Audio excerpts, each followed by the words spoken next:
Hi hello friends, welcome to Anjani world. నేను చెప్పేది జాగ్రత్తగా విను మధు. ఇప్పుడే నీ మొగుడిని నువ్వు కంట్రోల్లో పెట్టుకో. నువ్వు చెప్పేది నీ మొగుడు వినాలి. నీ మొగుడు సంపాదించే డబ్బులు అంతా నీ చేతుల్లోకి వచ్చేటట్టు చూసుకో. అప్పుడు నీ మొగుడు నీ మాట ఖచ్చితంగా వింటాడు. నీకు నచ్చిందే నీ మొగుడు చేస్తాడు. నీ మాటకు ఎదురు చెప్పకుండా చూసుకో. లేదంటే నువ్వు కూడా నాలాగే అందరి ముందర అవమానపడుతూ జీవించాల్సి వస్తుంది. రేపు నీ దగ్గర ఆస్తి లేదు, డబ్బు లేదని ఏడ్చి సహాయం చెయ్యమన్నా ఎవ్వరూ మన వైపు చూడరు. ఈ ప్రపంచాన్ని డబ్బే శాసిస్తోంది మధు. ఆ డబ్బు మన దగ్గర ఉంటే మనము మహారాజులం. అందరూ మన మాటే వింటారు. ఆ డబ్బే మన దగ్గర లేదు అంటే మనము చస్తున్నా ఎవరూ మన వైపు తిరిగి చూడరు అని అంటుంది దుర్గ. మధు దుర్గతో ఒక్క మాటైనా మాట్లాడకుండా దుర్గ చెప్పేదంతా మౌనంగా వింటోంది. బావ ఏం చేస్తున్నాడు అన్నది అమ్మకి సరిగ్గా తెలియదు. బావ ఒక పెద్ద కంపెనీ నడుపుతున్నాడని, చాలా డబ్బులు సంపాదిస్తున్నాడని అమ్మ భ్రమపడుతోంది. అమ్మో, బావ ఒక కంపెనీలో ఒక సాధారణమైన ఎంప్లాయ్ అని విషయం అమ్మకి తెలిస్తే ఇప్పుడు పెద్ద గొడవే చేస్తుంది అమ్మ. అయినా బావ దగ్గర అంత డబ్బు ఎక్కడిది? నిన్న రాత్రి కూడా నేను అడిగిన వెంటనే నాకు నచ్చిన ప్లేస్కి తీసుకొని వెళ్తానని, డబ్బుల సంగతి నీకెందుకు, నేను చూసుకుంటానులే అని అన్నాడు బావ. అమ్మ మాటలు విన్న తర్వాత నాకు కూడా ఆశ్చర్యం కలుగుతోంది. బావ ఒక సాధారణమైన ఎంప్లాయ్, బావ దగ్గర అంత డబ్బు ఎక్కడి నుంచి వస్తోంది అని ఆలోచిస్తూ ఎవరికీ తెలియకుండా బావకి మావయ్య డబ్బులు హెల్ప్ చేస్తున్నాడా అని అనుకుంటుంది మధు. దుర్గా మధుతో మాట్లాడుతూ, ఇప్పుడు నీ మొగుడు బాగా సంపాదిస్తున్నాడు కాబట్టే అందరూ మీ దగ్గరికి చేరి ప్రేమను ఒలకబోస్తున్నారు మధు. అదే మీ దగ్గర డబ్బు లేకపోతే ఏ ఒక్కరూ మీ వైపు తిరిగి చూడరు మధు. నా మాట వినవే. ఇప్పటికైనా నీ కళ్ళు తెరుచుకొని అసలు నీ మొగుడు ఏం చేస్తున్నాడో ముందు తెలుసుకో. అన్నింటికన్నా ముందు నీ మొగుణ్ణి నీ కంట్రోల్లో పెట్టుకోవడం అలవాటు చేసుకో మధు. నీకు నేను చెప్పేది అర్థమవుతోందా మధు అని అంటుంది దుర్గ. మధు దుర్గ వైపు చూసి, అమ్మా, నాన్న ఎక్కడా? రూమ్లో కనిపించట్లేదు అని అడుగుతుంది. నాకు ఆకలిగా ఉందంటే టిఫిన్ తీసుకురావడానికి బయటకు వెళ్ళాడమ్మా మీ నాన్న. కింద హోటల్లో ఇంకా టిఫిన్ అప్పుడే ప్రిపేర్ చెయ్యలేదట. అందుకే బయట వేరే హోటల్లో టిఫిన్ దొరుకుతుందేమోనని తీసుకురావడానికి వెళ్ళాడు మీ నాన్న అని చెప్పింది దుర్గ. నువ్వు ఇంత తొందరగా నువ్వు టిఫిన్ తినవు కదమ్మా అని అడుగుతుంది మధు. ఏముందే, నేను నిన్న ఇక్కడికి వచ్చేటప్పుడు నా బీపీ టాబ్లెట్లను తెచ్చుకోవడం మర్చిపోయాను. ఈ ఒక్క రోజుకి వేసుకోకపోతే ఏమవుతుందిలే అని అనుకున్నాను. మీ నాన్న ఎంత చెప్తున్నా వినకుండా మొండిగా పడుకున్నాను. అర్ధరాత్రి బాత్రూమ్ దగ్గర కళ్ళు తిరిగి పడిపోయాను. మీ నాన్న కంగారులో ఎవరికో ఫోన్ చేశారు. నాకు కళ్ళు తిరగడం వల్ల డాక్టర్తో పాటు వచ్చిన వ్యక్తిని నేను సరిగ్గా చూడలేదు. కానీ అంత అర్ధరాత్రప్పుడు ఆ వ్యక్తి డాక్టర్ని వెంటబెట్టుకుని మా రూమ్కి తీసుకుని వచ్చాడు. ఆ డాక్టరు నాకు చెక్ చేసి నాకు ఇంజెక్షన్ చేసి టాబ్లెట్లు రాసి ఇచ్చాడు. ఆ వ్యక్తే ఆ అర్ధరాత్రప్పుడు టాబ్లెట్లను కొని తెచ్చి మీ నాన్న చేతికి ఇచ్చాడు. ఆ టాబ్లెట్లు వేసుకున్న తర్వాత నాకు మంచి నిద్ర పట్టింది. ఏం జరిగిందో ఏమో నాకు ఇంకా తెలియదు. ఇప్పుడు నేను బాగానే ఉన్నాను. నాకేమైపోతుందేమోనని మీ నాన్న కంగారు పడిపోయి రాత్రంతా మేల్కొని నా పక్కనే కూర్చొని ఉన్నాడు. నాకు మామూలుగా 5:30 కల్లా మెలకువ వచ్చేస్తుంది. ఆకలిగా ఉంది అన్నాను, అంతే. నాకు టిఫిన్ తీసుకుని వస్తానని బయటికి వెళ్ళాడు. టిఫిన్ కోసం ఎక్కడెక్కడ తిరుగుతున్నాడో ఏంటో ఈ మనిషి. రూమ్లో ఒక్కదాన్నే ఉన్నాననే విషయం మర్చిపోయి ఎక్కడెక్కడ తిరుగుతున్నాడో ఈ మనిషి. అసలు నన్ను పట్టించుకోడు కదా అని అంటుంది దుర్గ. దుర్గ మాటలు విన్న మధు చిన్నగా నవ్వుకొని, నువ్వు చాలా అదృష్టవంతురాలివి అమ్మా అని అంటుంది. నన్ను పెళ్లి చేసుకుని మా ఇంటికి అల్లుడైనందుకు మీ నాన్న ఎప్పుడో అదృష్టవంతుడే. ఆ విషయం నాకు బాగా తెలుసు. మీ నాన్నను కట్టుకున్నందుకు నేనే ఇక్కడ అన్యాయం అయిపోయాను అని అంటూ, ఒక్క రూపాయి ఆస్తి లేకపోయినా మీ నాన్నను నాకిచ్చి పెళ్లి చేశారు మీ తాత అమ్మమ్మ. నా జీవితం ఎట్లా సంకనాకిపోయింది. నా జీవితం లాగా మీ జీవితాలు ఉండకూడదనే నా బాధంతా. నేను చెప్పేది ఇప్పటికైనా నీకు అర్థమయ్యిందా? నేను చెప్పినట్లు నువ్వు చెయ్యి మధు. సరే, ఈరోజు మీ పెద్ద మావయ్యని డిశ్చార్జ్ చేస్తున్నారు. ఆ విషయం నీకు తెలుసా అని అంటుంది దుర్గ. హా, తెలుసమ్మా. అయితే నీ మొగుడు వాళ్ళ పెదనాన్న వెనకాలే ఆ ఊరు వెళ్తాడేమో. అలా వెళ్ళనివ్వకుండా నువ్వు నీ మొగుడు ఇద్దరు మన ఇంటికి రండి. మొదటిసారి మీరు మన ఊరు వచ్చి మన ఇంటికి రాకుండా వెళ్తారా ఏంటి? నువ్వు నీ మొగుడిని తీసుకుని ఈ రోజే ఇక్కడి నుండి డైరెక్ట్గా మన ఇంటికి రా. ఒక 2 రోజులు మన ఇంట్లో ఉండి అప్పుడు కావాలంటే మీ పెద్ద మావయ్యని చూడటానికి నువ్వు నీ మొగుడు ఆ ఊరు వెళ్దురు గాని అని అంటుంది దుర్గ. మధు గట్టిగా ఊపిరి పీల్చుకొని, అయిపోయిందా అమ్మా నువ్వు చెప్పడము? నేను ఇక వెళ్తాను. నా భర్త నా కోసం ఎదురు చూస్తూ ఉంటాడు అని చెప్పింది. ఇప్పుడు నా మాటలు నీ బుర్రకు ఎక్కవులేవే మధు. రేపు నీ మొగుడు సంపాదించిందంతా వాళ్ళకి వీళ్ళకి దారాదత్తం చేసి డబ్బునంతా హారతి కర్పూరం లాగా హరించినప్పుడు నీ మొగుడు దగ్గర నీ దగ్గర చిల్లి గవ్వ లేకుండా ఉంటుంది చూడు. అప్పుడు అప్పుడు నా మాటలు నీకు గుర్తుకొస్తాయి అని కోపంగా అంటుంది దుర్గ. మధు దుర్గ వైపు ఆశ్చర్యంగా చూసింది.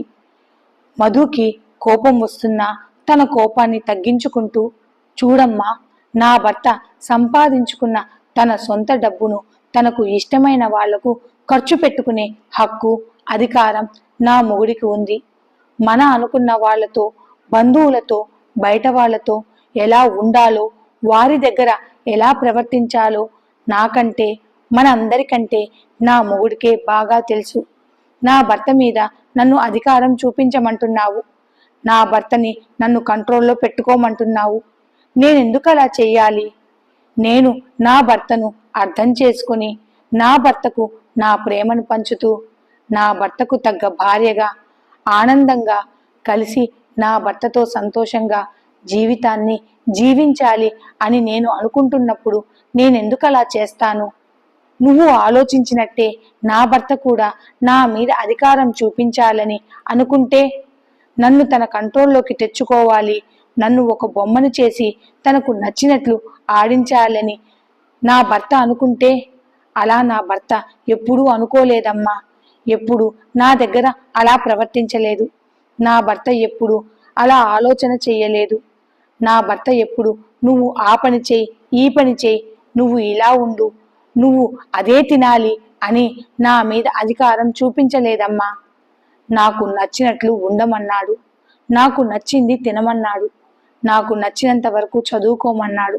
నా చదువుకి ఖర్చయ్యే ప్రతి రూపాయి తానే పెట్టుకుంటాను అంటున్నాడు. నా భర్త తన ప్రేమను నాకు పంచాలనుకుంటున్నాడు. నేనంటే నా భర్తకు ప్రాణం. నేనడిగితే తన సర్వస్వాన్ని నా కాళ్ళ దగ్గర పెట్టేస్తాడు. అలాంటి మనిషి నాకు భర్తగా దొరకడం నిజంగా నా అదృష్టమమ్మా అని అంటుంది మధు.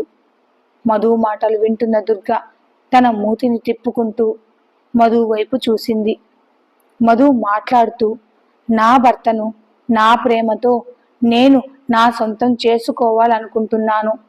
అంతేకాని నేనే పెద్ద అందగత్తెనని అహంకారంతో నా కళ్ళు నెత్తికెక్కి నా మొగుడు నా మీద చూపిస్తున్న ప్రేమను చులకనగా చేసి తన బలహీనతను నా ఆయుధంగా చేసుకుని తనని నా చెప్పు చేతుల్లో పెట్టుకోవాలని నేను ఎప్పుడూ అనుకోలేదమ్మా. నా భర్తను ఒక బొమ్మలా ఆడించాలని నేను అసలు అనుకోవట్లేదమ్మా. బావతో నాకు పెళ్ళై ఇప్పటికి 2 నెలలు అవుతోంది. ఈ 2 నెలలలో నన్ను అడగకుండా, నా అభిప్రాయం తెలుసుకోకుండా బావ ఏ ఒక్క పని చేసింది లేదు.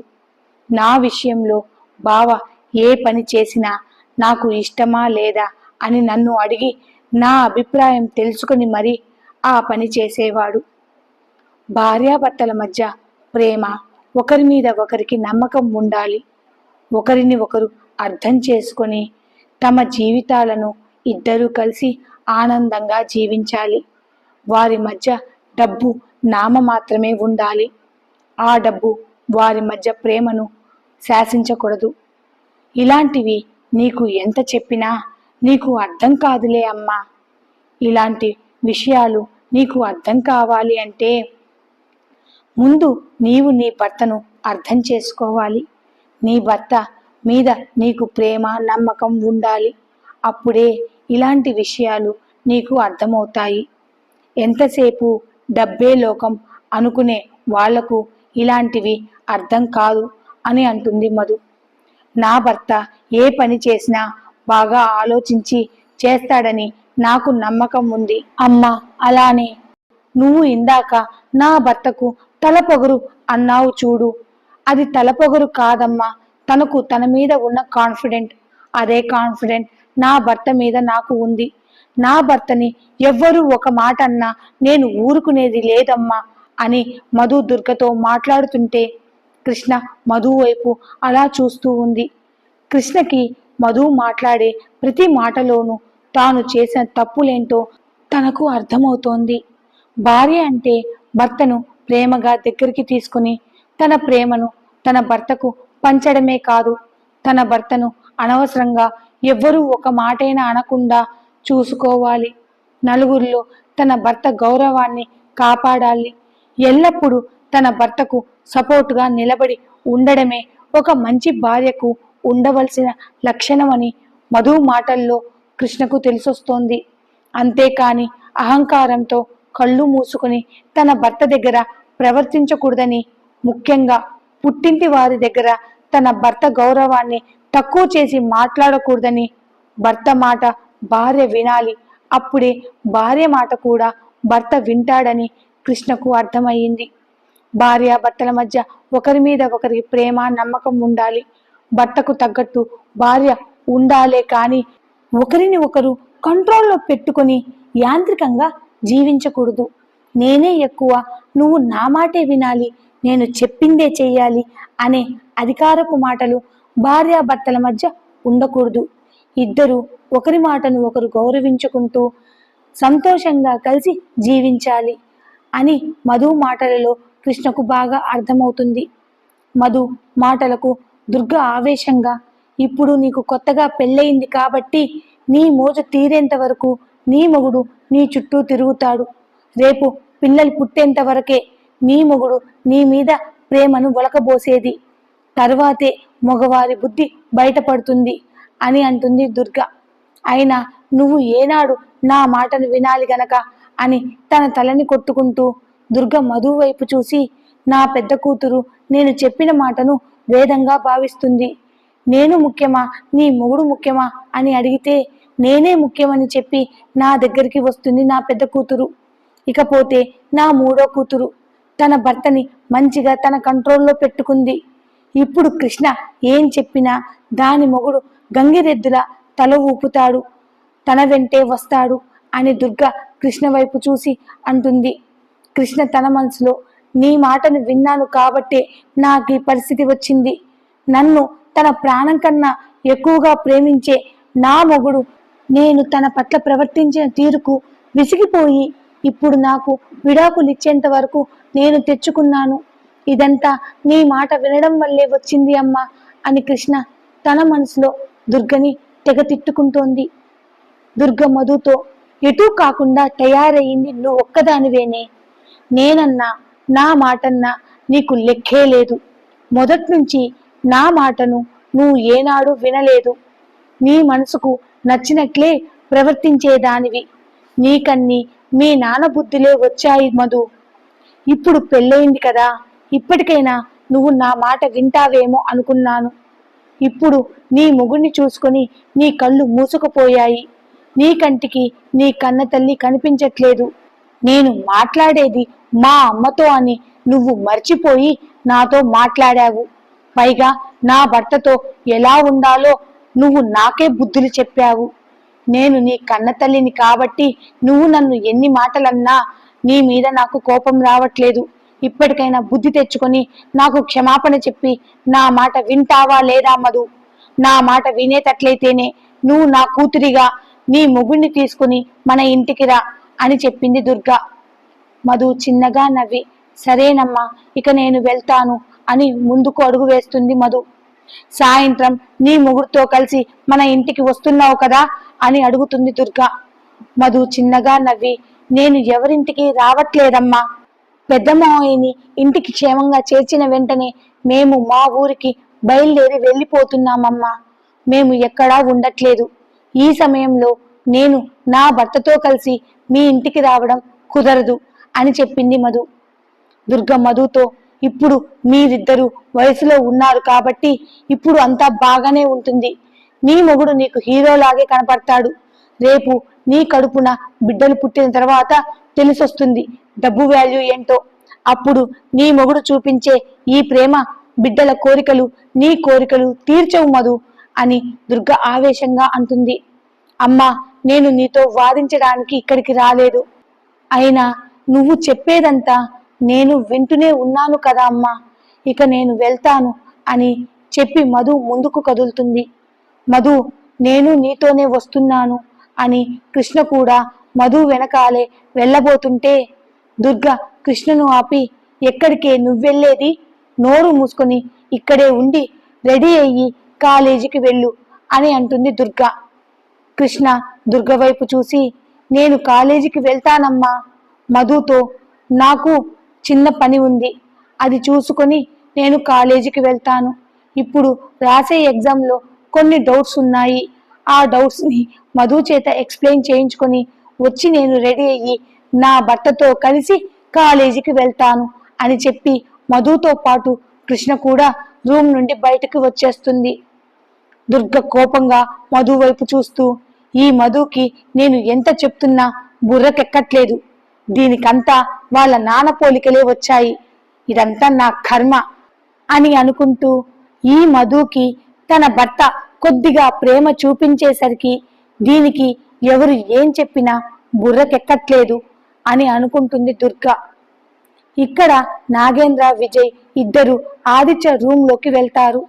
ఆదిత్య ఫ్రెష్ అయ్యి రెడీ అవుతుండగా నాగేంద్ర కోపంగా ఆదిత్య వైపు చూసి అసలు నేనంటే వీడికి లెక్కే లేదు కదరా ఆదిత్య అని అంటాడు నాగేంద్ర. ఆదిత్య నాగేంద్ర వైపు ఆశ్చర్యంగా చూసి ఇప్పుడు ఏమైంది నాన్న? నిన్ను లెక్క చేయకుండా నీ మాటను కాదని నేను ఏనాడు ఏ పని చెయ్యలేదే అని అంటాడు ఆదిత్య. నిన్న రాత్రి నేను నీకు ఏం చెప్పానురా? ఒరేయ్, నీ కెరియర్ మీద నువ్వు దృష్టి పెట్టు, నీ బిజినెస్ ని బాగా డెవలప్ చేసుకో, నువ్వు ఇంకా మంచిగా ఎదగాలి, అలానే హైదరాబాదుకు వెళ్ళి నీకు వచ్చిన ఆ అవార్డుని అందుకోరా అని నీకు నేను చెప్పానా లేదా అని నాగేంద్ర ఆదిత్యని అడుగుతాడు. ఈ స్టోరీ అప్డేట్ కనుక మీకు నచ్చినట్లయితే please like, share and subscribe. Thanks for watching. కొంచెం సబ్స్క్రైబ్ చేసుకోండి ప్లీజ్.